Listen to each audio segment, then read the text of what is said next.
Баршаңызға сәлем. Бүгін сіздермен бірге пахлава дайындайтын боламыз. Ең алдымен менің каналыма тіркеліп қоюды ұмытпаңыздар. Сол кезде менің жаңадан салған рецепттерім сіздерге шығып тұратын болады. Ең алдымен таза құрғақ 2 ыдысымызды алып, жұмыртқаның сары уызын ақ уызынан ажыратып аламыз. Сары уызын қамырға қосқанға және бетіне жаққанға пайдаланатын болсақ, ақ уызын начинкасына, яғни салмасына салатын боламыз. Ал енді құрғақ ыдысымызды алып, ұнымызды саламыз. Оның үстінен қопсытқышымызды салып, екеуін жақсылап араластырып аламыз. Келесі кезекте салқын болып тұрған майымызды алып, кубиктап турап, ұнның үстіне саламыз да, қолымыздың көмегімен осылай езіп шығамыз. Сол кезде бізде песочный қамыр болып шығады. Келесі кезекте қаймағымызды саламыз. Менде магазиннің 20% қаймағы. Мен видеода қопсытқышты майдың алдында салуды ұмытып кеткендіктен енді салып жатырмын. Келесі кезекте жұмыртқаның сары уызын салатын боламыз. Мен жартысын бетіне жаққанға алып қалдым. Ал енді осының барлығын жақсылап араластырып, жұмсақ қамыр илейтін боламыз. Қамырымыздың июн қандырып илеп алғаннан кейін салафанға салып, демалу үшін және де кішкене қатаю үшін холодильникке 15-20 минутқа қойып қоямыз. Салмасына жер жаңғақ пайдаландым және де кішкене қара мейіз пайдаландым. Жер жаңғағымызды алып, осылай блендердің көмегімен үгітіп алдым. Егер сіздерде блендер болмаса, скалкамен, яғни оқтаумен ессеңіздер де болады. Ал мейізді майдалап турап алдым. Егер де мейізді ұнататын болсаңыздар, онда қалауларыңыз бойынша көбірек қоссаңыздар да болады. Енді салмасын дайындауға кірісеміз. Құрғақ ыдысымызды алып, үгітілген жер жаңғағымызды салып, үстінен қара мейізімізді салып, жұмыртқаның ақ уызын саламыз да, жақсылап бір араластырып аламыз. Келесі кезекте үстіне шекерімізді салып, тағы да бір жақсылап араластырып аламыз. Осымен біздің салмамыз дайын болды. Ал енді қамырын жаюға кірісеміз. Біздің қамырымыз өте жұмсақ болып, июі қанып, иленді. Ал енді қамырымызды бірдей етіп 3 бөлікке бөліп аламыз. Құрметті менің патша көңілді оқырмандарым, менің каналымның ары қарай дамуына өз үлесіңізді қосып, сондай-ақ менің жаңадан шыққан видеоларымды жоғалтып алмас үшін менің каналыма тіркеліп кетулеріңізді сұраймын. Қамырымызды 3 бөлікке бөліп суалалап алдық. Ал енді демін алу үшін бетіне салафан жауып 5 минутқа қойып қоямыз. Қамырымызды бірденен пергаменттің үстіне жаятын болғандықтан, пахлава пісетін формамызды алып, пергаментімізді салып, жан-жағын қайырып, дайындап алатын боламыз. Бізде 3 қамыр болғандықтан, 3 пергаментті алдын ала қайырып дайындап алыңыз.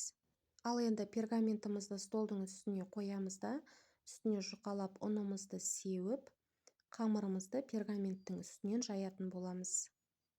Қамырымыз өте жұмсақ болғандықтан оңай жайылатын болады, сондай-ақ эластичный болғандықтан қолымызбен жетпей қалған жерлерін тартып, созып, осылай ең соңында форманың көлеміне келтіріп, жетпей қалған жерлерін қолдарыңызбен жеткізіп жіберіп, жайып жіберсеңіздер болады.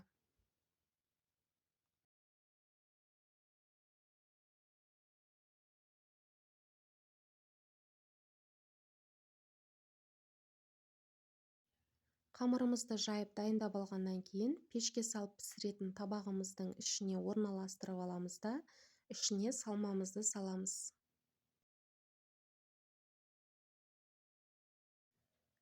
Салмамызды 2 бөлікке бөліп аламыз. Бірінші бөлігін қазір салатын боламыз. Салмасын қамырдың бетіне бос орын қалдырмай, әдемілеп тегістеп салып шығамыз.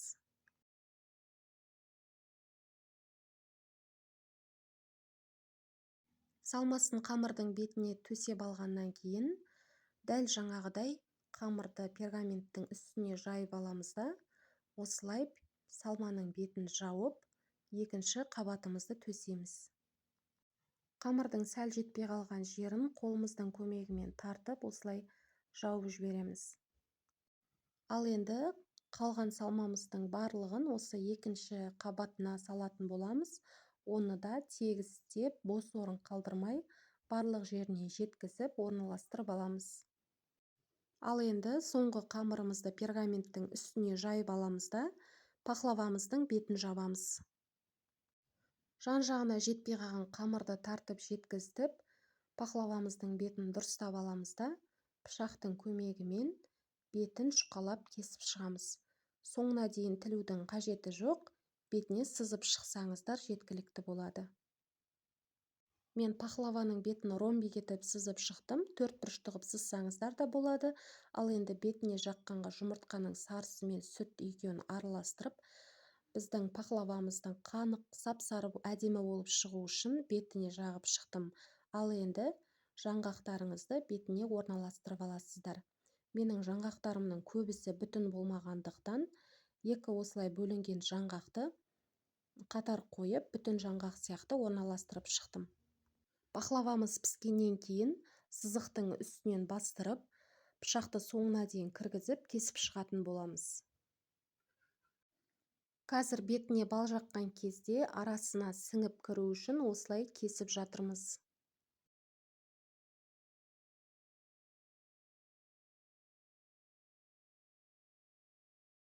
Пахлавамызды кесіп алғаннан кейін бетіне бал жағатын боламыз. Ал егер сізде бал болмаса, онда қолдан сироп дайындасаңыз болады. Және де сироппен де әдемі болып шығады. Және де осы бал жаққаннан кейін пештің ішіне тағы да 1-2 минутқа салып аласыздар. Сол кезде пахлаваларыңыз қызарып, осылай әдемі болып шығады. Осымен біздің пахлавамыз дайын болды. Егер менің видеом сіздерге ұнаған болса, пайдалы болса, онда міндетті түрде лайк басып, және де каналыма тіркеліп қоюды ұмытпаңыздар. Міне көріп тұрғандарыңыздай біздің пахлавамыз өте тамаша болып шыққан, және маған сенсеңіздер, дәмі де өте керемет. Маған және менің жақындарыма, менің отбасыма өте қатты ұнады. Менің рецептім бойынша сіздер де жасап көріңіздер, өкінбейсіздер. Алдағы уақытта пахлаваның басқа да түрлерін және де басқа да әдістермен қалай жасау